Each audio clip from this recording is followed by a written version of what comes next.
Welcome, everyone, to the Motyv podcast. I am Shayden Bertinoli. This is Blake Altum, and we got to get right to it. I think we have miscommunicated, or somehow some people thought some stuff about therapy that's not good. So we released a podcast first episode of our second chapter not too long ago, and then subsequent podcasts have come out. But I think in some way, some people have interpreted that we're not doing therapy. Right. And it sounds that like is not true. there's been some inquiries, I guess. Mm-hmm.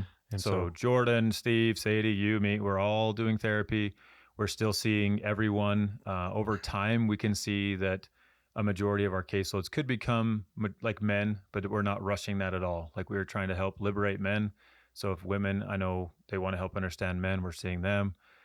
So yeah, just letting everyone know we are still taking clients. For sure. Yeah. We do this to help. Yeah, exactly. We just want people to get something out of it, and that's it. So yeah, I'm hoping that can clarify a few other things. Yeah.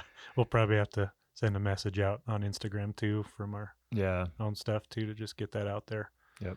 Yeah. That was an unexpected. Yeah. Whatever. It's like, that's not good. So come into us. We want to help you. That's right. All right. So I had an idea the other day. I was sitting in a session with someone, and we got into, actually quite naturally, I didn't intend to do this, but we got into one of this person's core beliefs, and immediately I started planning out his pattern in my notebook, without him knowing. And so, and then as I did that, I was thinking, this would be a really cool thing to do for men, where we try to map out a pattern for them, and just help men understand what that is. So I know you might be lost already if you're listening what this means, but we're going to explain it, and I'd like to help anybody listening, females, males, doesn't matter, that they could actually understand some little behaviors. bit of behaviors, thoughts, all those kinds of things that happen. So I think it's best to start from a core belief, and maybe, do you want to explain that a little bit? Like, just explain what so the way I do is. it, and I'm really interested to see how you do it too. So Okay. maybe you can share after I share. A core belief, I always do it backwards though. I walk through triggers, emotions, thoughts, all that stuff. Okay. Kind of map out just the behavior, because that's pretty basic. It's easy to see. Core belief, in my experience, is way harder for people coming in to understand. And I think it's actually really hard for a lot of therapists to understand too, when you're mapping out a pattern. True. At least, where I've been in the people I've worked with sometimes. Not that I'm, anyway, I think we just all understand it differently. My understanding of a core belief related to a behavioral pattern, and just maybe clarify a pattern. Yeah, first. yeah. So let's just start with a pattern. A pattern is a diagram. Well, it doesn't have when you diagram a pattern in therapy, you map it out on a piece of paper. You identify triggers that get you into the pattern. Let's say you have a pornography pattern, right? It's that vicious cycle, is another way that a lot of people say it.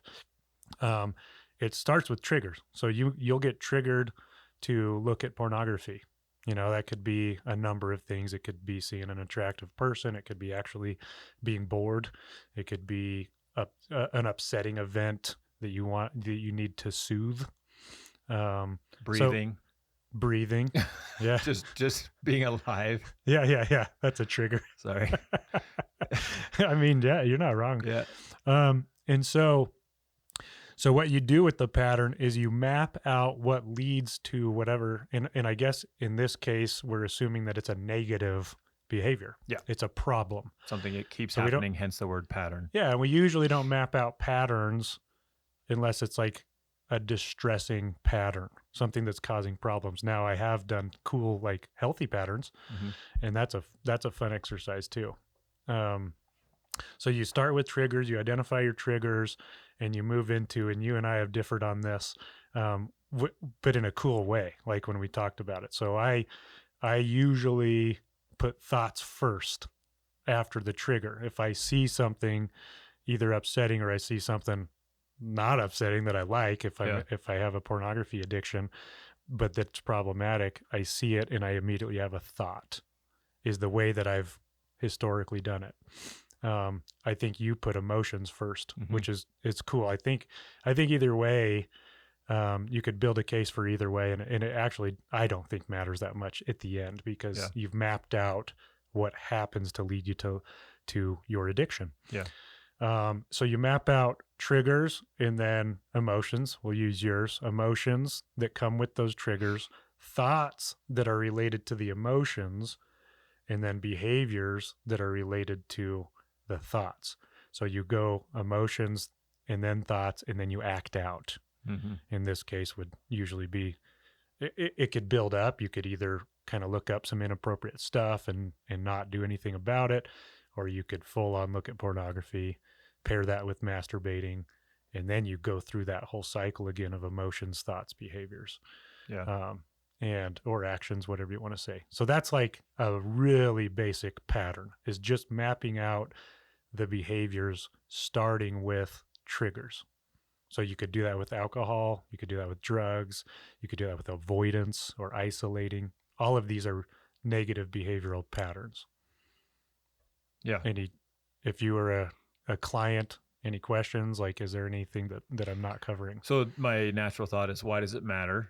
And my answer to that is, it matters because in life we have incidents and we have patterns. Yeah. Like, things happen, and sometimes those are still a problem.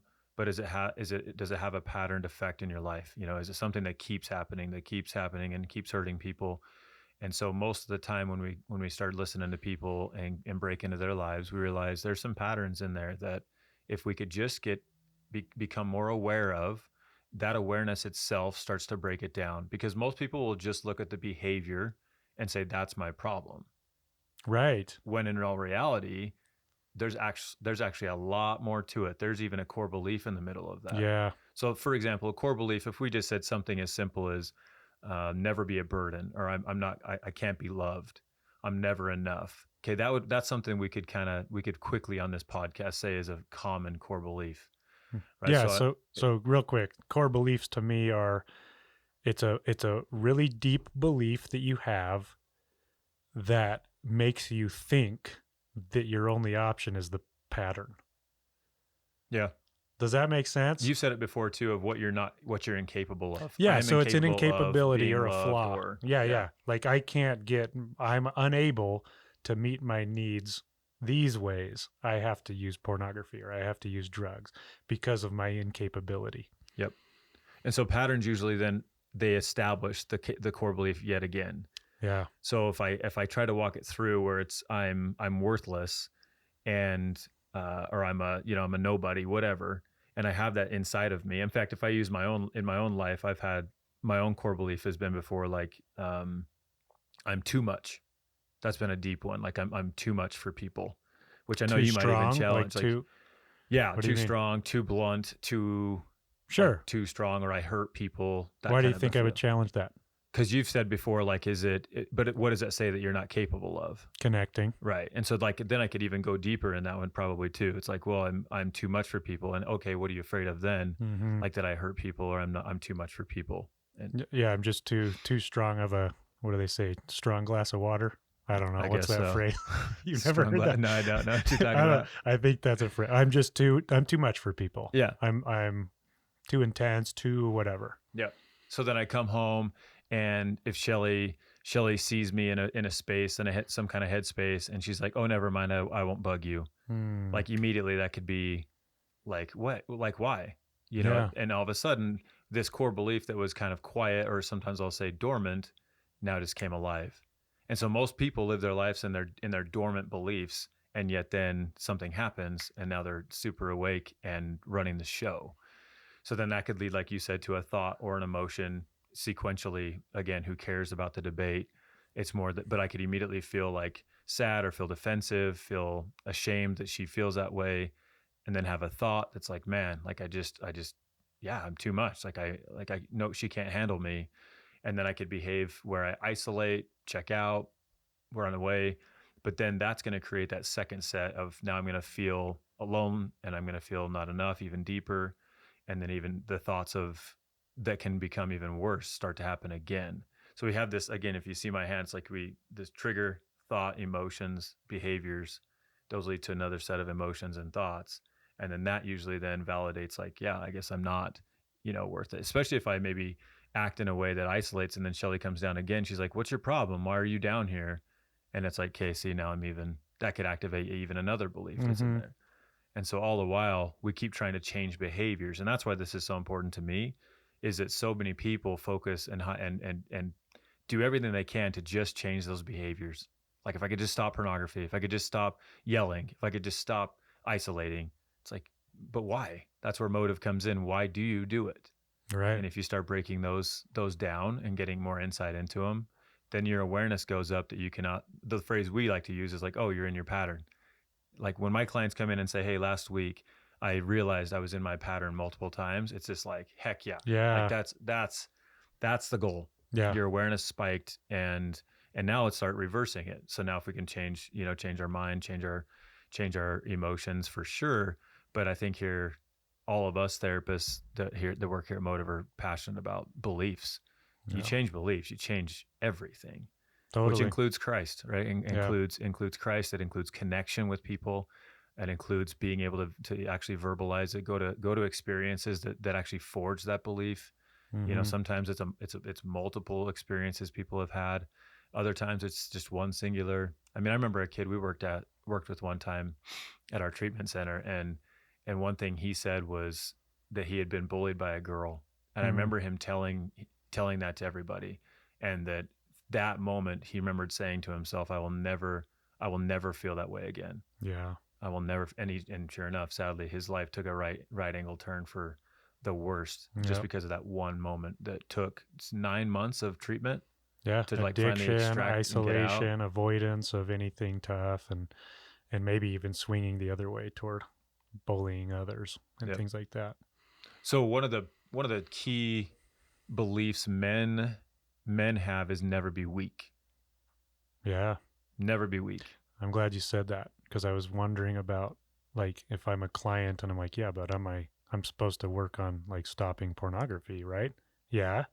But if you don't understand what leads up to that, and you don't have like forgiveness, because you talk about, yeah, that belief of, like, the negative belief of even having triggers. Some people get mad at themselves for being tempted. Right. You know what I mean? It's like, Mm-hmm. you're gonna get triggered. Mm-hmm. What do you do with the trigger?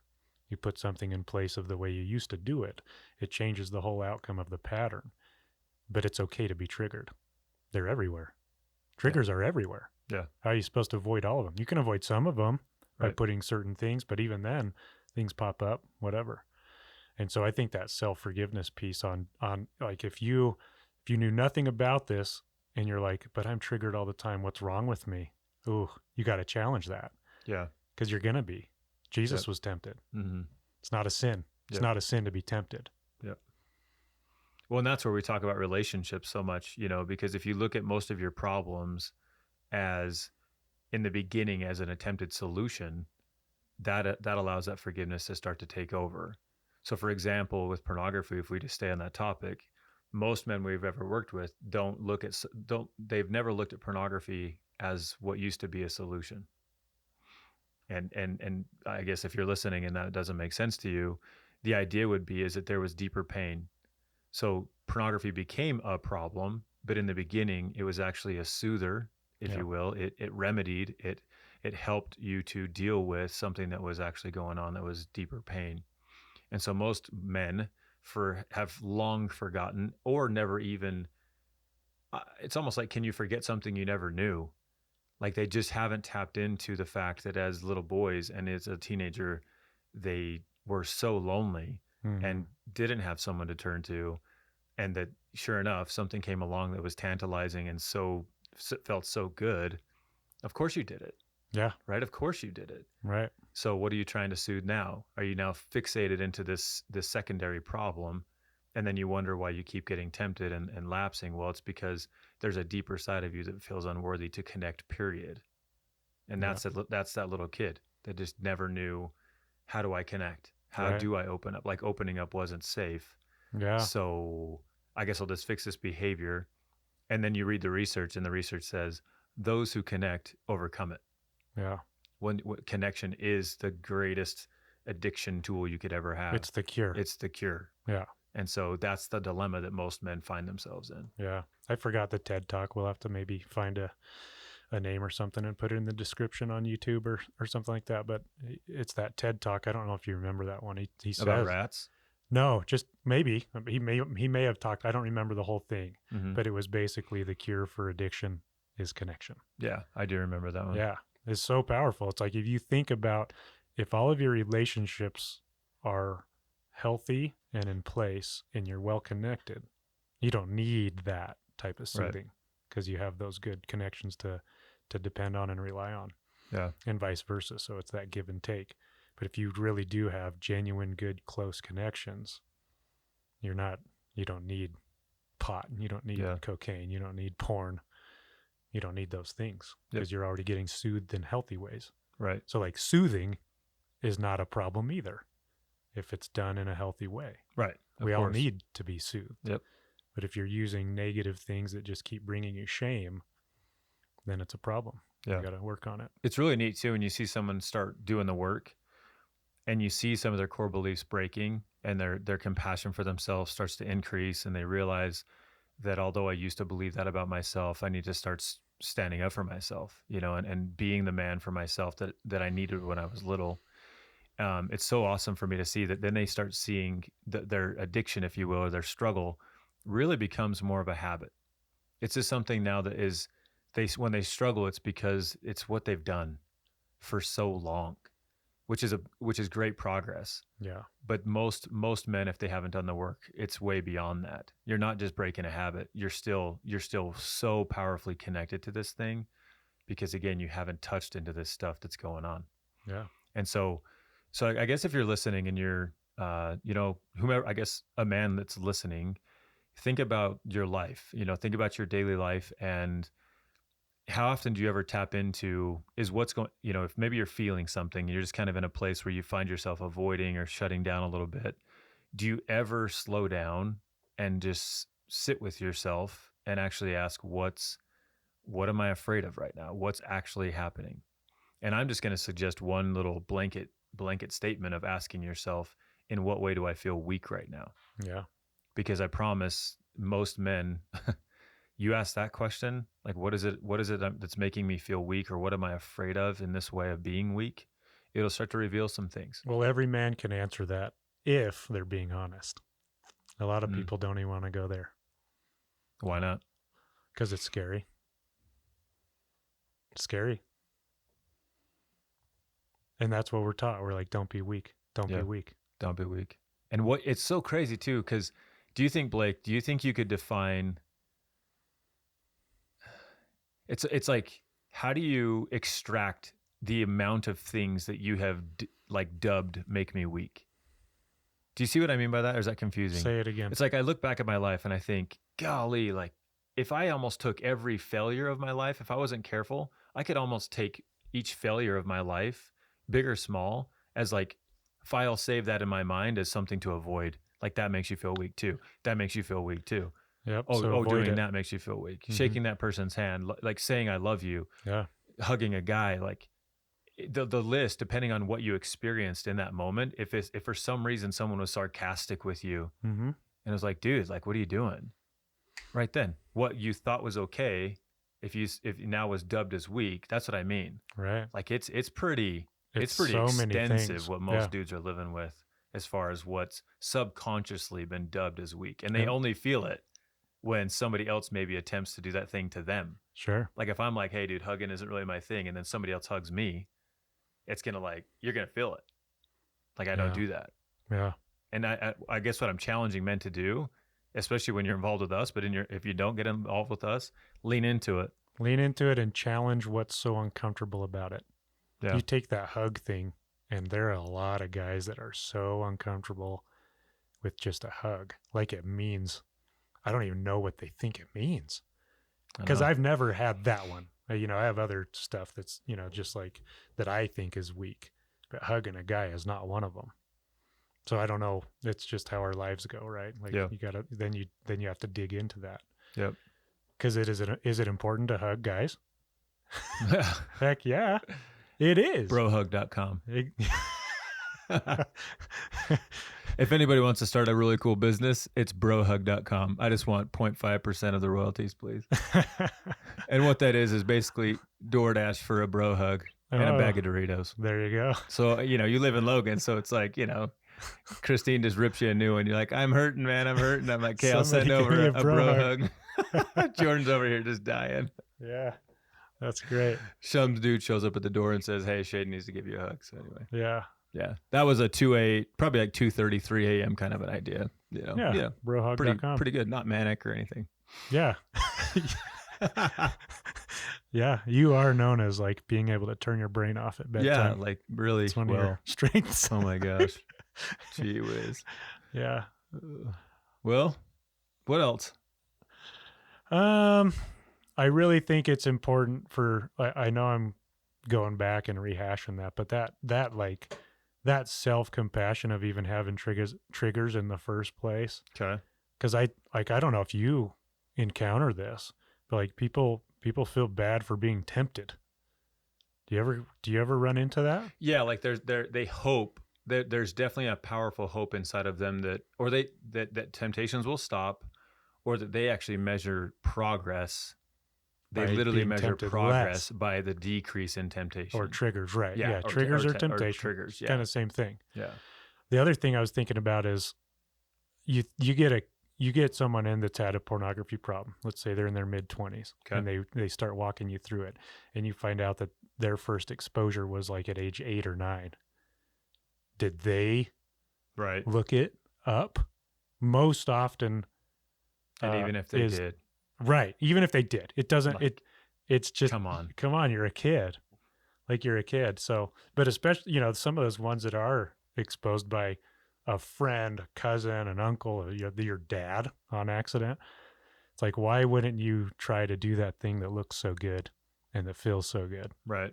That's what you said earlier. Like, of course you did. Of course you did. And now you can imagine an 8-year-old, they're so vulnerable and impressionable. Yeah. As an adult looking now at those 8 or 9-year-olds or 10-year-olds or even anyone under, like anyone. Now you've had this problem, you can see anyone else that has the same problem through compassion. Because you get it. You can relate, but you beat yourself up more than them. And then again, from a pattern side, how much does that, if that's a new pattern, a shame pattern of shaming yourself, that's the pattern, if you will. Totally. Now that pattern becomes pattern number 2, hand in hand with pattern number 1, so that when you then get tempted, now you get into another pattern of beating yourself up, which then can help and increase into relapse and to other struggles again. Yeah. I was about to say, then what does shame lead you to?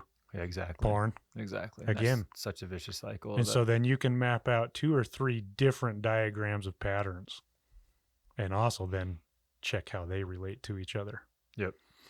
And then use your behaviors as your red flags. Like, oh, I feel myself isolating a little bit. And then that's progress, that you actually observed your own behavior and could be aware to step outside of it and see it, right? Progress number 2 is, oh, before I behaved, I'm actually now getting better at noticing what I was thinking. Right. Like, wow, good job. So before you behaved, you actually started noticing what you were thinking, and then you stopped it. You were able to like battle it out and fight it out. Awesome. Yeah. Oh, now you're getting even so present with yourself. You noticed when you felt lust. You noticed when you felt embarrassment or loneliness. Disconnect. Wow. Like that's serious progress, man. Oh, and now not to mention you felt it and you reached out. So you felt lonely and you said, hey, babe, I'm just feeling kind of lonely right now. And I know that kind of leads to things sometimes. Can we just sit here for a minute? Yeah. Like, okay. Yep. Now, that's that vulnerable now it's piece. crushing it. And now there's the connection. And now this belief, if belief was like a tree or whatever, some kind of weed, like it's now being malnourished. Yeah. It's not being fed. It's out and it's now having some experiences that say, maybe I am like worth loving. Like I am lovable. Like I can be imperfect and still have love and not be abandoned. And there's a true experience to go on. Most men, I think, are waiting to be rescued in that. Yeah. Like they're waiting for somebody else to show that love. And can they just read my mind? Can they just come to me? Can they just talk to me? Because I can't take that first step. If I just go down the basement, could she talk to me? And I'm just saying that's the challenge. You got to take the first step and reach out. Yeah, therapy is cool because it can range from pretty minimal conversations where you're just raising awareness and insight, Right. and then it can go all the way to the range of like deep grief, trauma, Right. and all these addictions where it's like you really really have to dig hard. Yeah. And with us, the way we work at Motive is like we go after the issues, and we're not going after the person, we're going after the issues. And I tell people I'll go after the issues all day. Yep. I'm not going after you, I'm going after the issues, and I will attack the issue. Right. I'll attack the issue all day long because it's impacting you and it's making you sad and depressed and shameful. And so let's attack those things. Yep. And it's really important to make that distinction so you can go from just some people come for 2 or 3 sessions and it's like, sweet, raise the awareness. When it comes to like addiction, it's going to take longer because then you got to practice, and then you got to go back and review here and there too. Yep. Well, and if you can make that awareness public to a group of dudes, for example, like we're trying to facilitate, Yep. if you can make it public and they can see it, you can be seen through them, you can see their stuff that's similar to you. You talk about self-compassion. Totally. That's where it's almost inevitable that you will feel more compassion for yourself, not justified. Like you're not we're not building a group to justify people. No way. It's to say though, hey, this is normal and this is similar to other people. Mm-hmm. You're not alone in it. Plus, when you say it out loud, you will be held more accountable to it just because you finally said it out loud, because you never have. Yeah. You know you haven't. Now you have an accountability buddy or several, right, that are going through what you go through, that you can say, well, they're not a piece of crap. Yep. Yeah, that's true. And then you challenge, well, even some of the stuff he's talking about is maybe a little rougher than some of the stuff I've gone through. Exactly. I was just going to say that. You know what I mean? Uh-huh. And yet you still love them and want the best Still, for them, accept them, or do the best for them. Yeah. You think about any loved ones that go through stuff, and if you really love them, you're sad for them. People that might be making dumb choices, or you think they might be, like you're not a fan of the way their life is going for their own sake. Yeah. And it's just out of love. You don't disrespect them more. You're not like, it's just sad. Yeah. So you have that compassion. You can do that with yourself while you're making progress and working on it. Well, to summarize, I feel I think it's vital for most individuals, if you continue to struggle with a pattern and struggle with a behavior, and you've tried a lot of things and it's not working, I'm just telling you, therapy is a way to extract some of these details. I mean, you probably listen to this podcast, and it's not dogging on anything you and I just did, but you're probably a little bit confused. Like there's a lot to it. Yeah. Especially we weren't able to draw this out. Sure. And patterns really are helpful when they're drawn out. But I would challenge you that even if this sparks some interest in you, like act on it. Yeah. And get that congratulations for that first session. When people come into me, that first time, it's like, hey dude, congrats. Yeah. You just did half the work just by showing up. It's like the hardest part. Yep. It's the hardest part. And I get that. We all get that here. And, but yeah, I just want to challenge you to think about it. And then know from our first episode, we changed our prices too for Motive Men right now. And again, it could change again, but just wanted to make sure everybody's aware that for $100 a month, you have access to all 4 of us male therapists. You have access every day to check in, to talk. You have group therapy every other week. You have workouts, and you have nutrition. You have help to just honestly do this hybrid. Our love for it is it's this hybrid model, if you will, because you have no therapy and then you have therapy, and in between there's nothing. There's very little help. So our attempt with Motive Men is to create this hybrid model for men to be able to have some help on the daily that isn't quite as intense, but can help build skills, build connection, and teach you a lot of things along the way. So yeah, I was just thinking real quick, if you have any doubt, men out there that have an interest in joining Motive Men, and you can relate to this too, Shayden, when you've done parenting group therapy, like workshops, and you have 20 pairs of couples that come in because their kids are struggling, and here they have been feeling super alone for like 2 years because their kid's just running amok or something, and their kid needs to go get some therapy or whatever. And you do a parenting group, and they're sitting in a room with like 20 other people. That is so relieving in a way. They're like, okay, I'm not the only one that my kid is struggling. And so likewise for you men, as you listen to this, like, please take that first step. because we can help you. And it's a really cool group where you can look at others, and we kind of laid it out for you guys too. But that group dynamic is super powerful. There's nothing more powerful when it comes to therapy. Heck yeah. So Okay. hope we see you soon, but hopefully this helps you guys. Yeah. Thanks, everyone. We'll talk to you soon. Bye-bye.